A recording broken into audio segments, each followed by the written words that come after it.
एक बार एक वैज्ञानिक ने एक टिड्डे तो पकड़ा और उसे अपनी आवाज पर छलांग लगाना सिखाया। वैज्ञानिक टिड्डे से कहता कूदो, टिड्डा उसके आवाज सुनते ही जोर से छलांग लगा देता।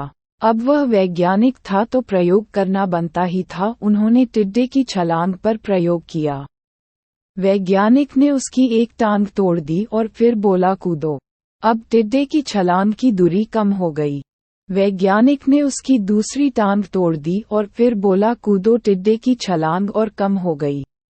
अब तोड़ी गई उसकी तीसरी टांग, फिर छलांग की दूरी और कम हो गई। एक एक करके बेचारे टिड्डे की सारी टांगें तोड़ दी गई। अब आखिरी टांग टूटने पर जब उससे कहा गया कूदो तो वह हिल भी नहीं पाया। अब वैज्ञानिक ने अपना निष्कर्ष अपनी डायरी में लिखा। जानते हो उसने क्या लिखा? जब टिड्डे की एक टांग तोड़ी गई तो वह थोड़ा बहरा हो गया। जब उसकी दूसरी टांग तोड़ी गई तो वो और बहरा हो गया। हर टांग टूटने के साथ वो और बहरा होता गया। और सारी टांग टूटने के बाद वह बिल्कुल बहरा हो गया। अब जोर जोर से चिल्लाने का भी उस पर कोई असर नहीं हुआ। वो तो अपनी जगह से हिला तक नहीं, छलांग लगाना तो दूर की बात थी।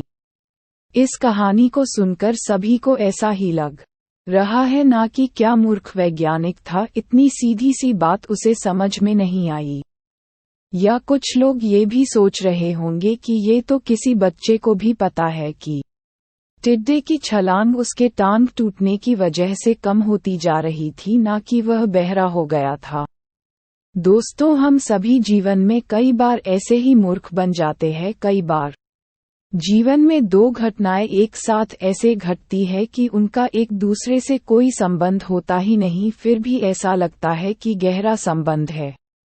कभी कभी दिखता कुछ और है, लेकिन समझ कुछ और आता है और वास्तव में होता कुछ और है।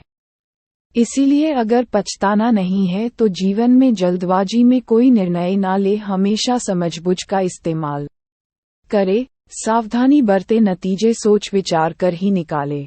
एक बार